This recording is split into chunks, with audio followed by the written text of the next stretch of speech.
Welcome to video number 9 in the success session, protein. This will be a little shorter type of video, but protein is the second most filling macronutrient.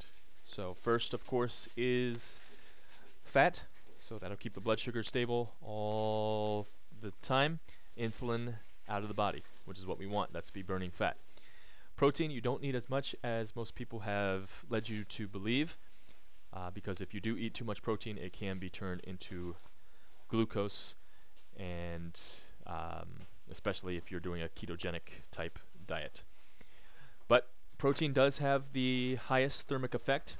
So the thermic effect of food means when you eat something and you digest it, and assimilate it, it's going to take calories to digest that and assimilate that. Okay. The highest is protein. Second highest is going to be your vegetables with fiber in them, and pretty much sugar has no thermic effect at all. Okay. Protein is very, very important. All right, it's needed to repair and grow muscle tissue. So when you're in the gym, in the workouts, you are in a state of catabolism. So we are breaking down the muscle tissue, so that when we leave, we go home, we're in the kitchen with our sleep, we are rebuilding and repairing the tissue so we get stronger, better conditioned, and we can move forward with our goals inside the gym. Okay? So everything plays a role. Water will also play a big role in your recovery as well. Okay? Most women want to just say they want to tone, doing air quotes with that. So toning, there's no such thing as toning. Basically what you're doing is you're building or maintaining lean muscle tissue and you're burning body fat. So that is basically toning. Okay. So again, you don't want to eat as much protein as once thought. So anywhere between 0.6 grams per kilogram of body weight up to 1 gram per kilogram of body weight. So a kilogram is 2.2 1 pound is equal to 2.2 kilograms. Or no, 1 kilogram is equal to 2.2 kilograms.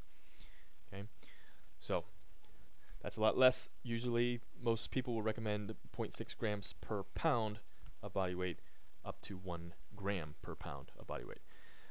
You don't need as much, especially if you're doing the ketogenic diet.